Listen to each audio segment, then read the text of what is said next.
Once again, it's on. We dropping bombs tonight. Tonight, we are discussing real estate with Charles Tank Harris, the founder of Wealth of Our Way, hosted by me, of course. And of course, it's Angelita Byrd, Miss Philadelphia Realtor, and Fred Harrison. It's so much excitement right now. Guess what? I'm gonna just let who's first. That's because I'm gonna be over here doing this. We know we gotta let the ladies go first. We gotta let Miss Angelita, Christopher Columbus this thing and introduce herself. There you go. Well, hi, everybody out there. It is truly a pleasure and honor to be here with these three fine gentlemen. Charles, it is an honor to be here with you to talk about Wealth Your Way. I love what it is that you're doing, what you're advocating for, and everything that you stand for. And also to Fred. Fred, thanks for reaching out to me and inviting me to be a guest with you gentlemen tonight. I'm excited about working with you and just everybody hearing all about the fabulous things that you are doing as well too. And Scarface, we go a little ways back. So we've been connected for a while, and look at what happens, right? The energy and the universe has brought us back together so we can get here and talk about real estate tonight. So I'm ready when you guys are. You can't even be mad at a lead in like that. So let me just jump in here real quick. Number two, the thing I was born and raised as the middle child. So I'll jump in the middle right now. I got the call from my guy, Fred, and my man Scarfo just said, "Hey Tank, you know what? We're going to have a Don Trist on the broadcast tonight." The fellas call themselves the Don, but when it's the fairer, better gender, we go with the Don Trist. And when I was told that we would have an opportunity to converse about business and real estate, I jump at the chance. So y'all already know I came from Atlanta this morning. I had to do a 13-and-a-half-hour drive to get back to up here near New York. And when I have an opportunity, not just to talk money, but to talk money with, what my man Jigga say, what's better than one billionaire too, especially when they the same hue as you. I'm looking across the screen and I see the brothers and the sisters. We about to talk this talk and let our people know what's possible from whatever beginning point you start from. It's all attainable. And then when you lace in hometown, when you lace in the Philadelphia, you already know it's a powerful thing. So I'm just here to kind of moderate the conversation, talk with Miss Angelita, find out some things about how she had this meteoric rise. I'm sure she's going to tell me it wasn't meteoric, that she spent 72 years in the lab and then it came out like the Phoenix. And I think we're going to talk about Phoenix as well. So I'm looking forward to it. Brother Fred, what you got for us? Hey, I'm just excited to be here. I would be remiss. First, I have to say I got to thank God for just giving me an opportunity, waking me up today. I'm blessed to be a part of the SL Digital Media Podcast. Me and Whit, we go back a long time, playing basketball, just having fun at Temple. Angelita is a very exciting realtor, very forthcoming. She knows her business. She helps people. She's continuously in the community. She constantly has her face there. And of course, you, Tank, meeting you, hanging out at Temple, just being a great guy, knowing all about finance. We just have three advocates on here who understand business and finance. And I'm just looking to, add information or whatever I can to help people understand that, you can be an entrepreneur. You can invest in yourself. Even if you're working, you just do it slowly, just do it in steps. But at the end of the day, you have to have time and energy to invest in yourself.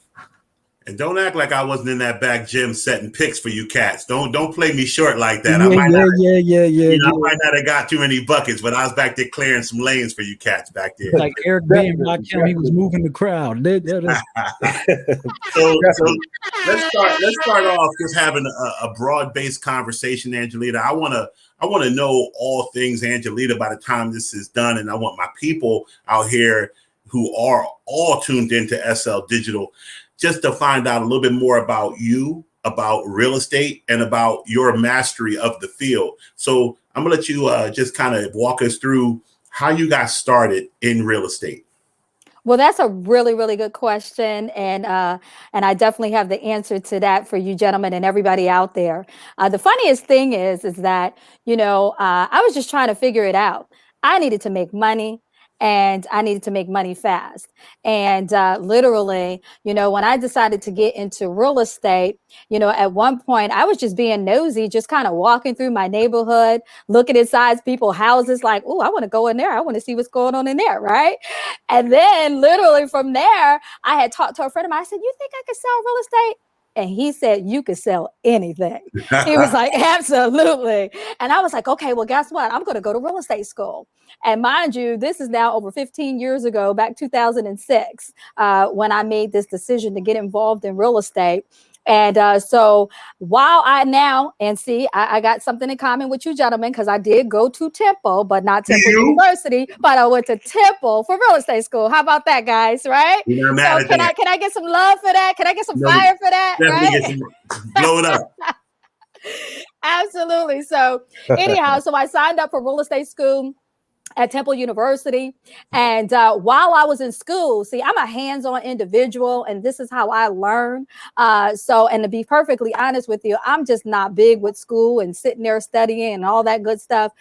So while I was in school, I literally walked into the neighborhood real estate office, which was Weichert Realtors. All right. So I walked in, a gentleman greeted me, who was my very first broker in real estate. I said, hey, I want to be a realtor. He said, well, come on in. Right. And so literally he took me under his wing and he taught me everything that it is that I know today and more. And I just give thanks to him for that. And so while I was in school, I was actually in real school, meaning I was out with him while he was knocking on doors. I was out with him, just while he was on presentations. I was just like his little assistant, just kind of soaking it all in, being a sponge. So after I passed my real estate exam, all right, I went and drove to Harrisburg because I had people to work with. I had clients lined up. Okay. And I was ready to rock and roll because, again, I was hungry and I was money motivated. All right. At that time. And so I went to Harrisburg. I picked up my real estate license. Boom. Closed my first deal, like literally right away with my first buyer. So that's literally my story of how I got involved in real estate, because at the end of the day, if you want something right, you got to go for it. And And when you in a situation that I was in with my daughter, she's now about to graduate high school, about to go off to school, and I'm a single mother, trying to find my way. I say, I got to figure this thing out.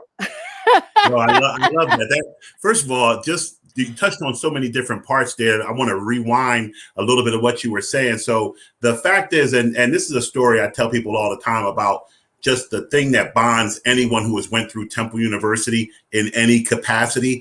Temple, Broad Street bullies, gritty city, all of that. When you go to Temple, you're the type of person that is capable of not just doing something academically, but doing something in the workforce as well. When I was interviewing my senior year, I had a guy tell me he came to Temple after going to UPenn. And although UPenn has the Ivy League, pedigree and everything of that nature, he said, I want some Temple kids. Because I know if you're coming out of Temple, you got a job, you got a kid, you know how to work and navigate real life things while you're doing what you need to do. And you just embodied that with your story. So first of all, kudos to you. I am the product of a strong single mom as well. So always much respect to hearing a story such as yours. Now, you were born and raised in Philly? Actually, not in particular, no. I actually was born and raised actually in Delaware County. Okay. I am a product of Darby Township, right? A little dot on the map. However, I did graduate from Germantown High School, so G-Town High in the house, right? No doubt. I know it sounds a little crazy, but growing up in Township, which everybody kind of really knows as Sharon Hill today, right? But we from Township still call it Township. Right. But I graduated from Germantown High School, and then I went off. I'm sorry, guys, but I went off to IUP. Right. So again, I'm a product of IUP. So everybody out there from IUP, I say hello to you. Right. So again, I went to Temple for real estate school, but I got nothing but love and nothing. I love all of you from Temple. I have many, many friends that graduated from Temple University, but I did not graduate from college. So I did 3 years actually at IUP. And I'll tell you this, and you want to talk about wealth your way. It was $2,600 is what stopped me from being able to get a college degree. Think about it. I want you to really think about this. $2,600. That's something that, yes, I could just kind of go pull out right now and be like, here you go, right? But back then, while I was a young teen mom, because see, my story goes way back. I was 14, pregnant on welfare, trying to figure it out, you know, and I was blessed and fortunate to actually have the light switch go off, and then had mentors that came into my life to kind of show me a way. And one of those great mentors, once again, was my very first broker. Big shout out to Daryl Miller out there, right? And we're still friends today. But guys, at the end of the day, you know, you just got to know what it is that you want. And more importantly, you know, when the chips fall, guess what? You know, that's not the end of your story. That's just the beginning of your story, right? 100%. You just can't allow for yourself to just kind of fall, you know, and then not get back up. What do they say? Knock down 8, get back up 9 times, right? You know, it's just not, that's not the point of the matter. And that's just, you know, all a part of why I'm here and where I am today. And more importantly, why I'm here talking to you fine gentlemen. Well, we appreciate that. Let me ask something to you, because you touched on one of my key words there about mentors and mentorship. So you're a teen, let's not even go to when you're a teen mom yet. You're a teen about to have a baby. And you're sitting there saying to yourself, I'm going to say it, I hope Scarfo don't throw me off the show. You said to yourself, damn, like, what am I going to do? And what, you know, we see the finished product, we see the shine, we already know what's good right now, but take me back to teen mom, pregnant, trying to figure out what you, because you know, and they say this all the time, and the brothers, we're trying to do better, we're trying to step up and take our rightful place, but they say it's mama's baby, daddy's maybe. So you knew you had an obligation that whether a dude was going to step up or not, that you were going to have to hold it down. Walk me through your thought process of knowing that you were not going to be deterred. Absolutely. Well, I'll tell you, the funny thing is that, yes, I was 14, you know, I was pregnant. I was scared. Of course, that's naturally. I had no idea. For me, life was over. Right. I did not have any idea that the things that have happened from then on was going to happen for me. And I'll tell you the reason why. And this is actually in my second book, just so you guys know. I'm not sure if you guys are aware of the fact that, yes, I am a 2-time published author. And my second book just literally got delivered to me just the other day, which is called The Overcomers. And it's overcoming fear. And my chapter is all about overcoming your fears of success and failure. All right. So that's what I write about and talk about in this book. But however, you know, how does that all combine itself? And I talk about this story. When I was 14, pregnant on welfare, trying to figure it out, I had a high school vice principal call me into his office, and we're not going to say no names, but he called me into his office and he said, Agelita, you are 14, you're Black, you know, and your grades are not that great. You might as well drop out of school because you'll never be anything in life. Wow. Now that was when I had to get what I like to call mad. What is mad? Mad is make a decision. No See, doubt. when you are either a decision is going to be made for you if you don't make the decision for yourself. And at 14, I was so fortunate enough to literally now make that decision to get mad. And now you know the full story of how did I go from Darby Township to now Germantown High School, because I was actually attending a school in Sharon Hill when this happened. All right. And I said, it ain't no way he's going to dictate my future and tell me what and what I cannot be. All right. So then that's when I left there. And then I went to Germantown High School. And when I got to G-Town High School, I got connected with a whole lot of people that look like you and I, right? That literally showed me, you know, who I was and what I can become. And that's how literally all that story comes together. That has to resonate when you are having conversations with your daughter now, to be able to tell her, no matter what adversity she faces, to be able to, you know, I have my very best friend played in the NFL for several years, and he would tell me that former players make the best coaches because when push comes to shove, they can speak from personal on-field experience. He said, it's nothing worse than a coach just telling you, go harder, when they can't give you any, oh no, you got to grab his shirt and twist it like this because they know what to do. So you know what to do. That credibility has to shine through in parenting as well, right? Absolutely. My daughter is now 34 years old. So I have my daughter, she's 34 years old, and I'm actually a grandmother of 3 gentlemen. All right. Oh, Yes, I have a 12-year-old granddaughter. I have a 10-year-old grandson, and then I have a 6-year-old granddaughter who's actually 6 going on 26, if y'all know what I mean. Right. I already know. Now, that is the one who I know is going to implement me, because she definitely has a mind of her own, and she's definitely a little boss lady already. All right. But however, my daughter, I'm super proud of her because she's an entrepreneur as well. She watched, me. I haven't, and I don't say this to impress upon you, but to impress you, but to impress upon you. I haven't worked for anyone since 1997. All right. So I've been figuring it out for quite some time. All right. And my daughter watched that. Big shout out to my niece, Delisa. Hey, girl. She's actually on my real estate team. So shout out to her. She's here, joined me over here with EXP Realty. And trust me, she is going to take this real estate thing by storm. All right. That's right. So it's a lot of things that I was able to share with my daughter, but more importantly for her to see, because your children are not listening to you more than they're watching you. 100%. And so now I'm just super proud of her with her fashion boutique. She has phenomenal. This is why I look the way I look. I don't look the way I look because I pick out my clothes. I actually get them from my daughter. She's my personal fashion stylist. Okay. Well, she's doing a good job. You keep her moms tight, and we love it. Thank you so much. So let me ask you this, going back to the concept of having mentors, because in our community, unfortunately, I love one of my favorite hip hop artists is Jay-Z. And now it's not just a function of his lyrics and his music, which I've always loved. His business acumen is also shining through. Someone who, as an African-American male coming up through the systems that are set out to work against us, to see someone rise, and wherever your star does, whatever opportunities present you, whether it's drug dealing, hustling of any kind, to eventually legitimize yourself and to go into billionaire status is something that's inspirational to so many African Americans in the areas from which we came. He has a line on his American Gangster album where he says, "Who in the ghetto knows how to be successful? I need a personal Jesus. I'm in Depeche Mode." So I always think back, when you look to your left and you look to your right. So coming back from Georgia this weekend, I was fortunate enough to, when I lived in Georgia, I had an 8-bedroom, 6-bathroom mansion in Georgia. And I took my wife and my stepdaughter through my old neighborhood in Georgia.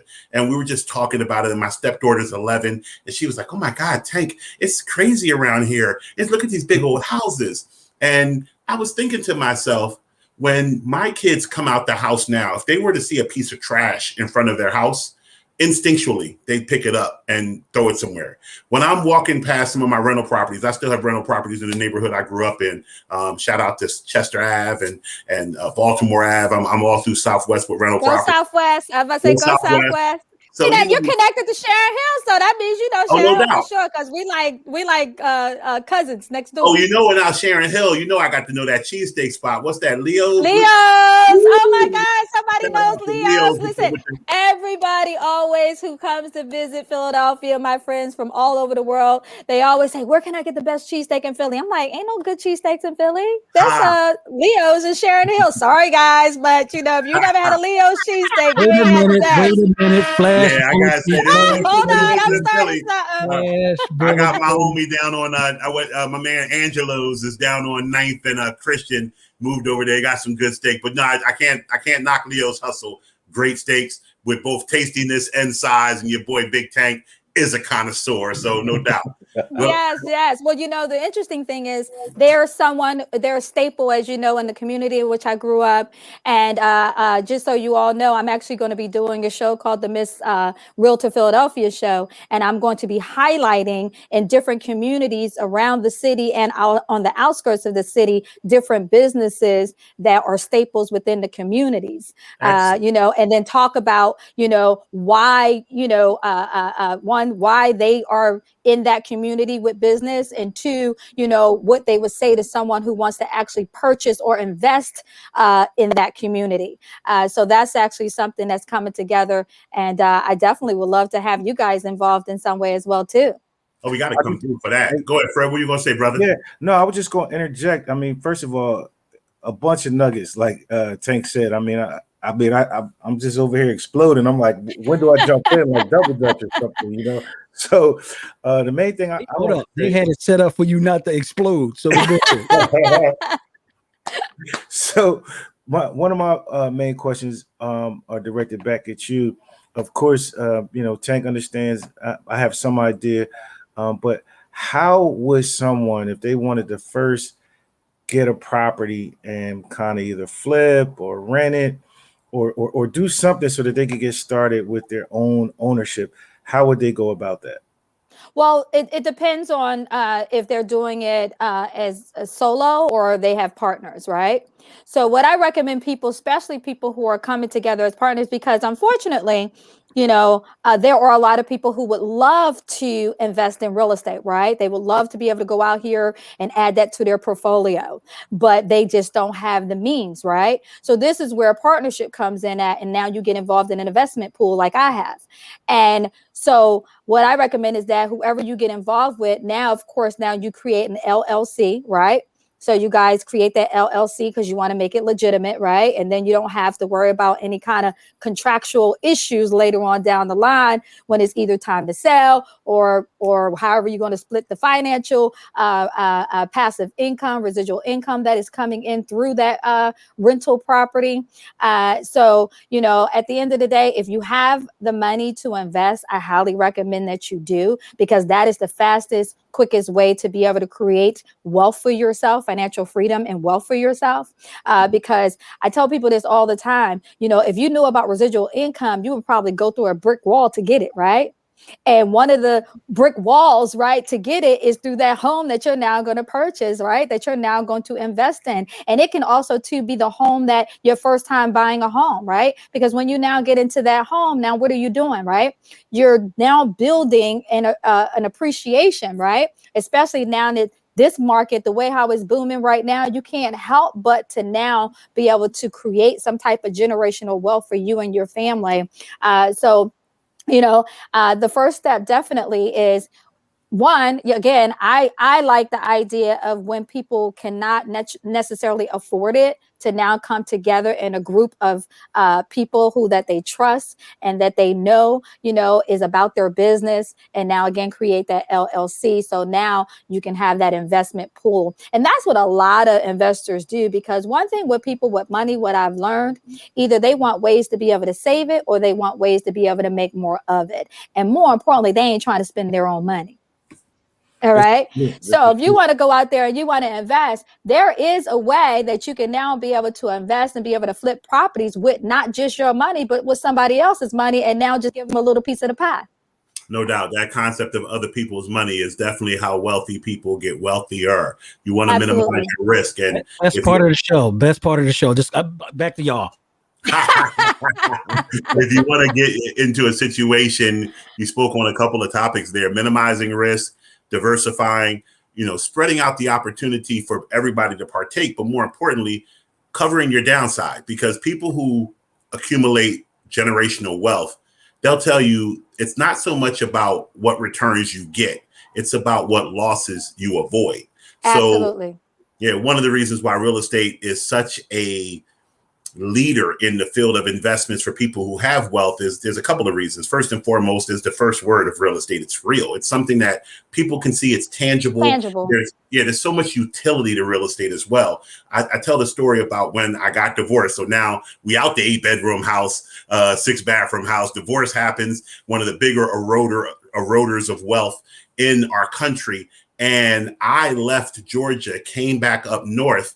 And it was one of the most humbling experiences of my life, but also one of my times to remember who I was and to be resourceful. Was I ended up moving into one of my rental properties. And I tell people all the time when I'm doing 15 minutes of finance every day, you can't live in 100 shares of Microsoft.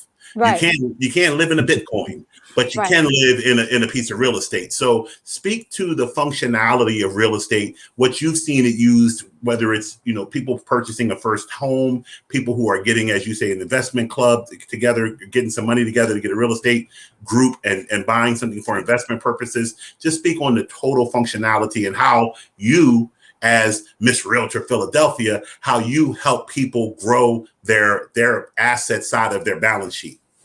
Okay. Well, first and foremost, I saw my girl Allison Gaddy just chimed in here, so I have to give her a great big shout out. That is my partner in crime. She is bad to the bone, so I gotta just definitely say hello to her. That's who, gentlemen, I explained. She literally has been named one of the top 10 most watched individuals in real estate. So I'm learning a lot from her, all right, as well too. She is my partner in crime. She's helping me build this massive global real estate team that we're building together. So she jumped on, and she's all the way down in Puerto Rico. How about that? Ooh, that's where I'm moving to. So Allison, help me get my spot when I come down there. I'm moving to Puerto Rico to avoid these U.S. taxes, but that's for another show. Oh, that's a whole nother show. She probably could get on here and talk about that with y'all guys, right? Slip that in there. Yes, yes, yes. Everybody know where I'm headed.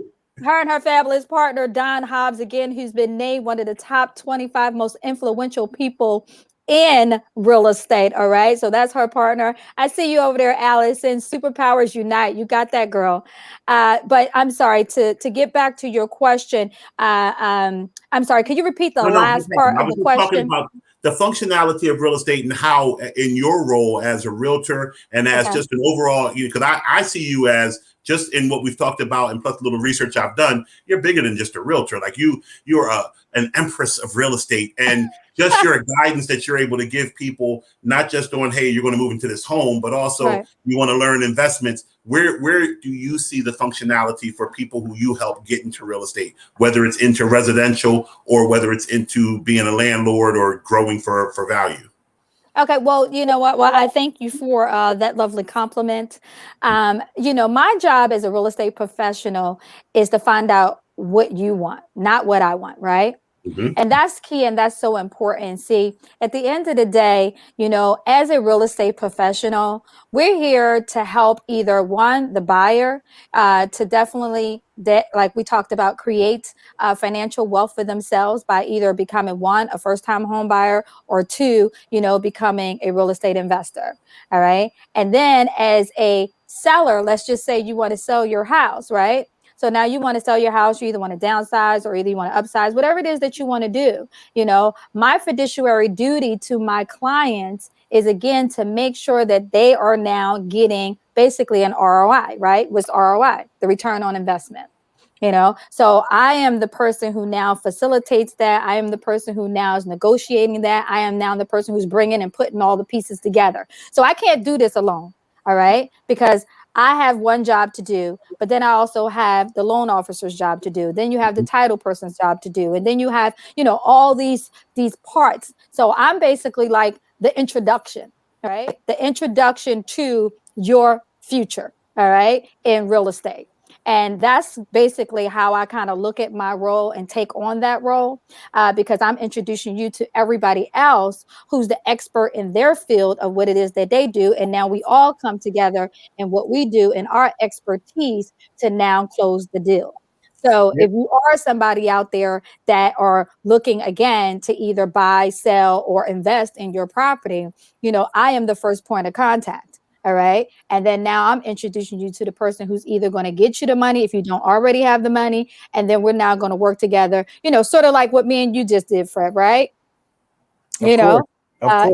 Working with my guy. So big, I got to give him a shout out because I know he out there somewhere. My guy, Hugh Fladger, who is a phenomenal financer, loan officer, who can definitely get the job done for anybody out there that want to go out there and get this money and get pre-approved to purchase a home. He's extremely knowledgeable. I mean, he has probably double the experience that I have in real estate all these years. And these are the type of people who I like to work with, the people who definitely have the answers for my clients and people like each and every last one of you. I appreciate that. Fred, what were you going to say, brother? Yeah, just to interject. I mean, first of all, thank you for laying it out that way. That was definitely a good way, definitely a good format of being able to understand how to work with you, who we can work with, and things of that nature. This question is more directed at you as far as a finance guy. What kind of creative ways can people use their money to kind of leverage it into real estate? For instance, I know a lot of different people, we still kind of look young, but we're getting up there. Okay, so Hey, I don't know about y'all, but I am. Stop playing. I'm still 25. I'm still 25, but I got to look at, hey, I've been working for 20 years, right? I'm 40 plus. It's all good. Yeah, I'm yeah, proud of my we age, like right? we like baby old head. You right. But what did Jay-Z see, right? Your favorite artist, Jay-Z, right? Right, 40s is the new 30s. So hey, I guess I'm still in my 30s. You still in your 30s. There So you go. with a whole lot of 40s knowledge. There it is. We're gonna keep it right there. So in order for sometimes maybe someone is not going the traditional real estate route, right, Tank? Mm-hmm. They maybe have a 401k or something else that they can kind of use as leverage to put up kind of as the front money to be able to get into the real estate. Like, do you have any advice for things like that? And I'm also looking at a well-rounded portfolio. So real estate is one aspect, stocks or Bitcoin. I heard you mention that earlier. Of course, life insurance, I think is definitely a good one. And we had a guy on here that we went to school with, shout out to Rufus. Him and his wife do a really good job at helping people understand the need for that. But I want to get to Agelita. I want to work with her, but I have some assets already. How can I leverage them? So it's a couple of different things that you touched on there. One of the things that I tell clientele about is you need to segregate. I know we know as a people, that's not our favorite word sometimes, but when it comes to your assets, there needs to be some level of segregation. If you have funds earmarked for retirement, those are retirement funds. If you have funds earmarked for liquidity, day-to-day, meeting bills and needs of that nature, that's what those funds are for. And then if you have accumulation funds, whether you want to do it through an investment of paper assets or real estate assets, whether you're growing a business, that amount of funding is for that source. Now, what you are able to do, you can do a hybrid of some of these things. I know me personally, I have an account called a solo 401k because I am a solo entrepreneur. So I'm able to self-direct this solo 401k, and I can put any asset in that I desire. I can put cryptocurrency, I can put a business interest, I can put real estate. What you really need to do is work well with a tax professional, because one of the things that I tell people you have to be very aware of is that 80% of the IRS code is designed to show you how not to pay taxes. The overwhelming preponderance of the tax code is to show you all of the credits and deductions that are available to you. There are two major classes that benefit from this 80%. It's what the United States wants to encourage and what they reward and incentivize through the tax code. That is small business ownership and real estate ownership. And if you happen to have a small business that's in real estate, you get the holy grail of it. There are so many deductions available to you. You don't want to give away, so to speak, some of the benefits that come with being in real estate by putting it inside of a tax advantaged account, or, giving up the ability to cost segregate. So in real estate, let's say you're in a commercial space, you can actually, one of the biggest advantages in real estate from a financial standpoint and from a tax minimization standpoint is the ability to depreciate the actual asset. So when you have, whether it's a residential property or a commercial property, you can depreciate the actual structure. You cannot depreciate the land upon which the structure sits, but you can depreciate the structure. For commercial properties, you can actually accelerate that depreciation schedule under what's called cost segregation. So normally, let's say you had 39 years in which to depreciate a building and get all of its useful worth out of it. You could do that in about a 7-year period and really take advantage of some of the tax breaks that are available to you.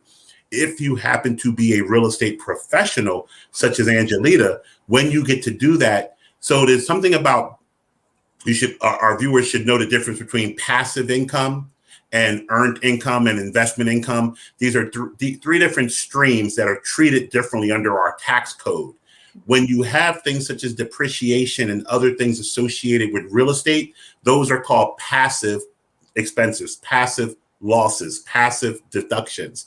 And by IRS code, you can only net them out against passive income unless you are a real estate professional. then you have the ability to take not only your passive expenses against your passive income, you can also take it against any other earned income as well. So there's a lot of tax benefits there. If I'm consulting to a client and telling them how to build their wealth, I am setting up an asset allocation in which some of it's going to go in paper assets. Some of it, there may be an appetite for cryptocurrency. It depends on the risk tolerance. Some of it's going to go in commodities, and some of it's definitely going to go into real estate, whether we have enough money to do individual real estate, be in a group investment, or even just participate through what's called a real estate investment trust, which is a REIT, which is more of like a mutual fund for real estate. So with that being said, at the end of the day, what I'm hearing is a person like Agelita is needed to be able to kind of round off the portfolio. 100%. Like, you know, I always have this saying, and there's no such thing as a bad financial product. There's no such thing as a bad investment. There are certain investments that when you say that, just that tool, people cringe and lawsuits come to mind, because what's happened is it's not that the investment is bad. It's that it was utilized poorly. You know, I can take something as safe as a CD, which is a certificate of deposit, fully insured by a bank, and I can make it harmful for you. If you tell me that you're going to retire in 30 years and you want to put all of your money into some vehicle so that you can outpace inflation and grow your assets, and I tell you to choose a CD, I have just made you a very bad marriage. I've taken something that's safe and it's only going to earn a minimal percentage and put your nest egg that needs to grow more plentiful in it. Conversely, if you tell me you're buying a house from Agelita, she's going to take you and find you the perfect house in 6 months, and you got 40 grand that you inherited and you need to use it for the down payment, and I tell you, let's go put it all in Bitcoin, I've done you a disservice, because the fluctuation and the volatility in the short run cannot be predicted. So you have to match up the proper tool with the proper need. And for each particular asset class, you go get a professional who specializes in that. And in real estate, we already know it's Agelita Byrd. Well, you know what? You said that so eloquently and so perfectly, because that's why, you know, it's called diversification, right? But it also, too, when you talk about separation, because the segregation is a part of the diversification, right? Diversification, excuse my French. But either way, so now, you know, like here again, a piece of your pie is going over to real estate. The other piece of your pie is going to Bitcoin. Another piece of your pie is going to the stock market. Another piece of your pie, you know, it's just going to all these different places. So now that your money is now working for you. And that's what I tell people. You know, people tend to be caught up in this 40-40-40 club, right? What's the 40-40-40 club? They work 40 hours a week for 40 years to retire off of what? 40% of their income. But what did you do in between time, right? How did you make your money work for you instead of you working for it?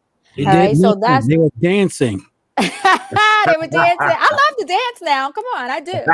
But at the end of the day, I like being able to, again, make my money work for me, because I don't want to work that hard. All right. I mean, yes, as a real estate professional, I'm working hard for you. But at the end of the day, more importantly, I'm working smart. Yes. All right. And everything we do. And like you said, you have to have that expert. You got to have your CPA. You got to have a good attorney in your life. You got to have a good doctor in your life. And you have to have a good real estate agent in your life. Right. Completely. So, you know, and that's a part of your team, you know, as you're building wealth, you know, because people who are wealthy people that I know, they have all those type of people in their pocket. All right. So when they need a home, they know who they're calling. Right. Or when they need, you know, to sell or liquidate, they know who they're calling. When they get sick, they know who they're calling. So that's what is so important, because, you know, again, representation is everything. Right. Who's representing you? Who's representing you, right? And that's always a good question to ask people. You know, who is representing you, or who's on your team? And most people sadly don't have a team, right? Most people have no clue. They're out there, fish out of water, trying to figure it out. And again, that's where I was when I was 14, pregnant, on welfare, trying to figure it out, right? But then that's when we touched based on, what did we touch based on, guys? We talked about mentorship. Yes. So key and so important, because the information that we're providing today is priceless. right? This is information that people can actually be able to take and run with and use, Mhm. and apply it towards their future. And that's what I'm hoping for, by joining you gentlemen tonight, is that people literally will take everything that has been said today, assess it, but more importantly, don't get the analysis of the paralysis, guys, right? Let's go out there and let's put it to work. Let's use it, I, call me again I if you wanted want to to go ask out you there. about that. Huh? I wanted to ask you about that. Do you see a lot of minorities now? Because everybody's always talking about, oh, I got real estate. I'm investing in real estate. I got this. I got that. But give me the real numbers. Do you really see people? I mean, I know Tank is involved. I know Scarfo's involved. I know you're involved. I'm involved. But give me some real numbers as a people, are we actually involved in real estate? You know what? Oh, wait a minute. I gotta give another shout out. Hold on, my girl Fee. Hey Fee, what's going on, girl? Yes, yes, yes. Thank you. Let me tell you how powerful this woman is, right? All right. She is actually on the board. All right. She is one of the board of directors of our company, EXP Realty. All Okay. right. That's my partner in crime too. So Let's that's a go. powerful Let's Black go. woman that's out there that I'm working with, with our company. And she's a mover and shaker without a doubt. She also too has her real estate license. She's out there in Texas, guys. So big shout out to Texas. So Okay. I'm seeing my people jumping on. But the numbers. So let's just talk about that because we're talking about within the Black community, right? Right. So 6% of real estate professionals are Black. Did y'all hear What? what I just said? Wow. 6%. That's a What? very low number. What, All what do right. you mean by only 6% of real estate professionals? Meaning 6% of all real estate professionals worldwide, all right, are Black. All right. Well, at least I could say, I'm not even going to say worldwide. We're going to talk about here in the US. We're talking about US numbers, right? All Hmm. right. And that includes me. I'm a part of that 6%, right? Wow. Okay. So, and that right there has to change Yeah. because that's a part of, again, the financial future and of opportunity that is on the table because you have so many people, again, who are out here struggling. Look what we just went through. We just went through a pandemic, right? We're still in this pandemic. I'm not going to say we just went through it. We're still going through it, right? Right. So during this time, what happened? A lot of people lost their jobs. A lot of people had to transition to be able to work from home, and then some people, they just wasn't able to work. They was because they can't send their kids to school. It was just all these different things that have taken place, and especially all these people who got laid off and all these people who are now applying for unemployment. But yet, right, what happened? The freaking real estate market boomed. Yeah. Isn't that not crazy? Yeah. But Very guess crazy. what? Again, all these people are out here cash. Let me tell you something about cash. All right. Where I live. All right. My neighbor, okay, they got a 690,000 cash offer on their house. No home inspection. Okay. Wow. Cash. All right. So that's what's happening out here. All right. People are literally coming out with this cash and just buying homes. But guess what? Again, let's go back to what we're talking about here. 44% of homeowners are African Americans, right? So, but the representation is low of someone that looks like them. Not saying that you have to have someone that looks like you in order to help you to go out here and to be able to buy a home or sell a home or things of that nature. But what I'm saying is you guys do the math, add that up. 6%, okay, is African American realtor professionals, and then 44% are homeowners. That's So really where's the wealth going? yeah. If you're trying to keep it within your community. It's Yeah. not circling back. It's not circling back at all. And it's not anything that has to do with that you can't become a real estate professional. I'm helping people all day become a real estate professional, right? What does Fee just say? Out of the 1.7 million agents in the US, we compromise only 110,000 in the industry. That's crazy. She knows. She's on the board. She's a part of our diversity and inclusion program with our company. And she and I are working together to help recruit more Black people to get involved in real estate. Yeah. So we encourage anyone out there that's listening, that's thinking about change, that's thinking about wanting to build and create wealth for themselves, contact me ASAP. Let's get you either at Temple University, real estate school, or any of the online schools right now. I have 3 people right now currently are now about to join my team that I encourage to actually go get their real estate license. All right. So, and I encourage any and everybody out there, because you can utilize it and use it in some form, fashion, because mom one day might need to sell her house, cousin Lulu, grandma, whoever, somebody. But guess what? Where's that wealth going to go? 100% agree. Let me ask you a question. You touched on the booming real estate market. I Right. have a client of mine who does a lot of renovations and flipping of homes in Philadelphia. He was talking about the increased cost of lumber and how that's raising the overall cost of contractor work. One of the things that I've never understood, because real estate is not my specialty, although I have some rental properties that I own, I look at Philadelphia, born and raised, love it as I do, wouldn't walk through right now after dark up around the way.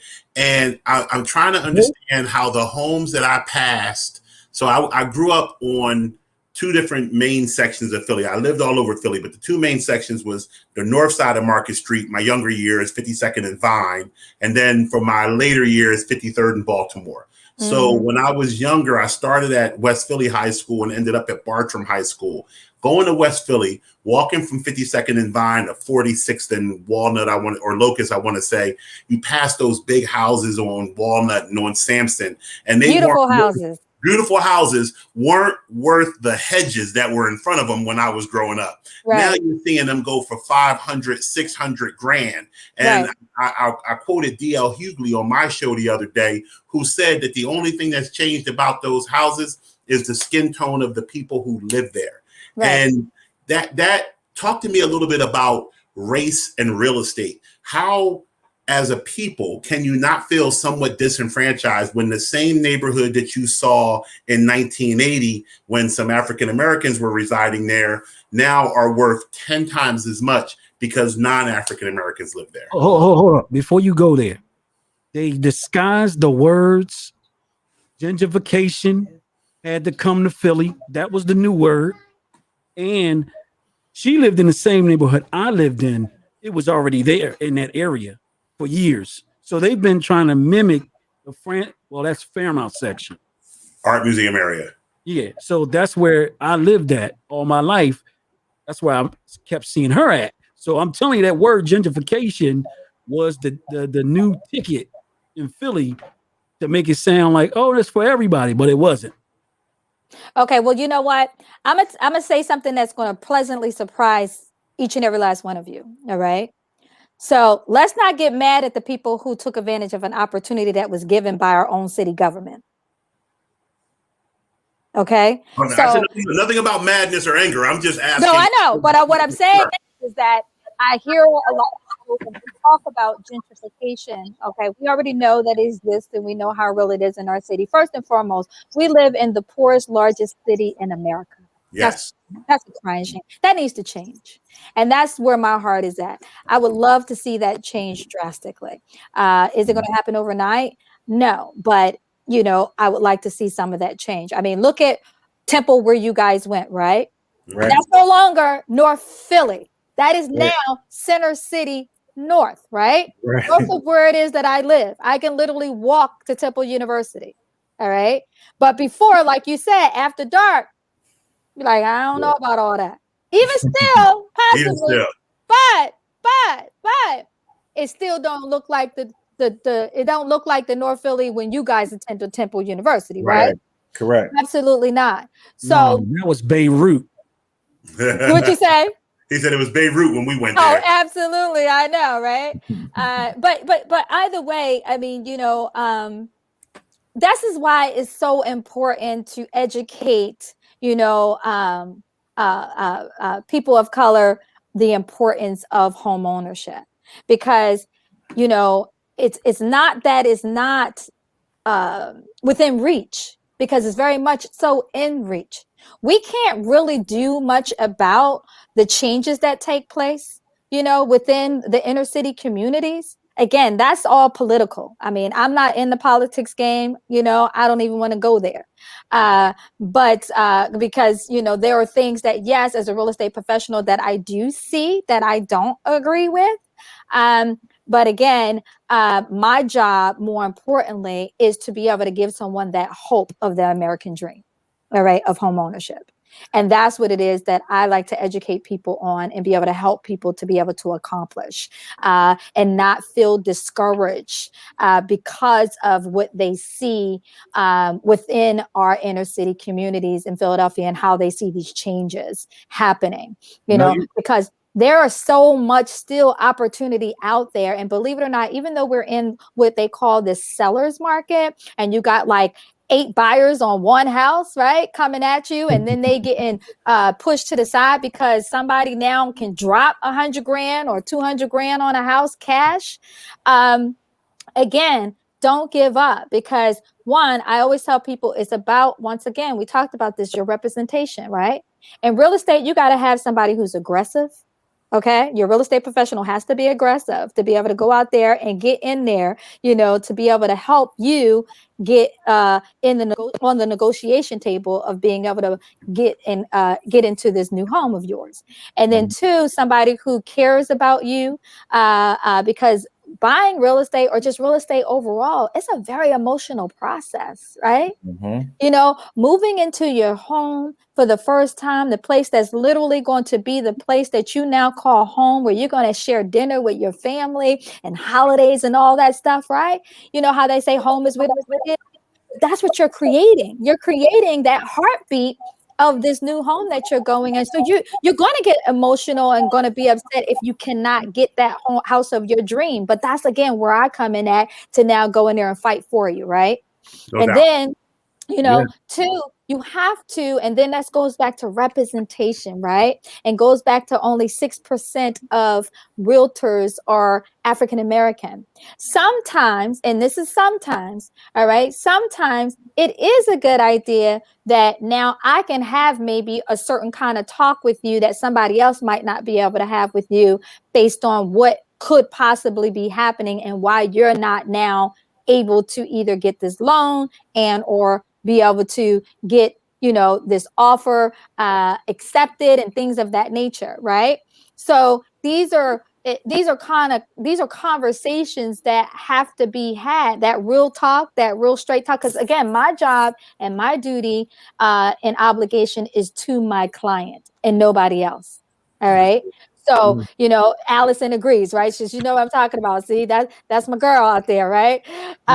Just to interject, Angelita, yes. First of all, you brought up some, tough, hardcore facts about the real estate market, just in general, finance, as well as you, Tank, where we have to begin to deal with that issue. First of all, we have to have more representation. We kind of say that it's becoming cliche-ish in certain circles, but as far as this one, I think this is one of the areas where I have not heard people say that we need more representation, because I'm assuming that everybody's doing it, but they're not.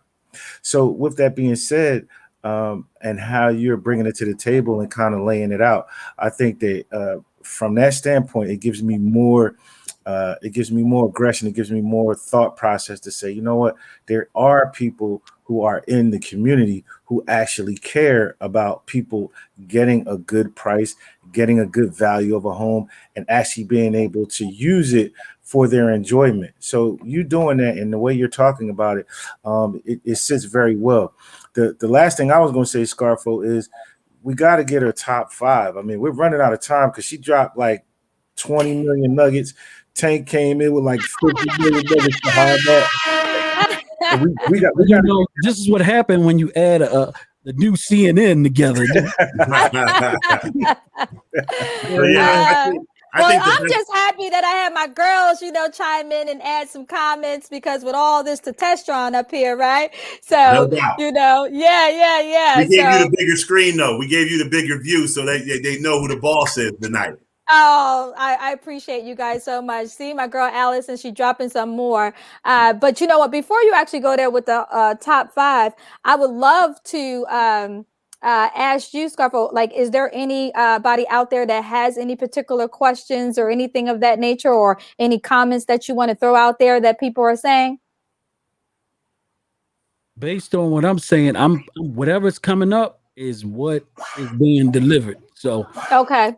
I think Tank and Fred answered everything or asked everything. Okay. Yeah. All right, So, great. I just wanted to make sure yeah. that that we don't miss any of the audience if they had any particular Yeah, but you know what's questions. gonna happen? They're gonna wait till you get off, and then it auto runs, and they're gonna be thinking you on. It's So, all good because we're gonna yeah. tell them how they can reach me. But go ahead. So let's go back to the top 5. All right, just give me your top 5 female rappers and male rappers, and we're gonna wrap it up with that because it's. Oh my God, 5 of both. Okay. Just do 1 5, and then we'll just do all I your. do the other one. I let her do. You do Well, one. I how do the about other can one. I mix it up? Go ahead. I'm trying to You can say, do okay, it. let me There see. you go. Come with Definitely all Eve, rules. I got okay, you. because we gotta talk about Eve because she what? EVE from Phil, right? Really? So that's for my female rapper. The second one, definitely, no doubt, we got Little Kim in the, Okay. Little Kim. And let's see. Oh God, I Jesus, know I'm you're gonna trying. throw Lauren in there, right? El Boogie. Well, you know what? Yes, no doubt about it. We got to talk about Lauren. Misconception of Lauryn Hill. Come on now, that was like the best Education. album of all Correction. time, huh? Miseducation. That was Oh, her did I greatest. say misrep? What did I say? Well, you know what I'm talking about. You took it to housing, but don't worry about Oh, it. see, I got real estate on the brain. I'm sorry, y'all. Yes. You know what? I'm sorry. I love Missy Elliott. I just definitely do. My girl Missy Elliott for sure. And then, oh, you know what? I love no, oh gosh. No, she's a singer. I'm thinking of a singer. I was thinking of a singer. Let me see. What's another female fire. Oh Cardi gosh. B, Nicki Might have to Nicki take it Minaj. back. Well, you know Kim, what? I she's like, do. I have to admit, guys, I love me some Cardi B, okay? And she oh, yeah. definitely, one of my songs I love of hers is Money. All right. I do. She I definitely be like her at speaking that that. piano. I like the video. Yes. I do. I think the But best I'm song gonna give somebody you one did. of my guys. I gotta give you one of my guys. All right. I Okay, there we definitely go. do. Hey, Tank, you only get 4 I now. You get 4 now, Tank. That's what's up.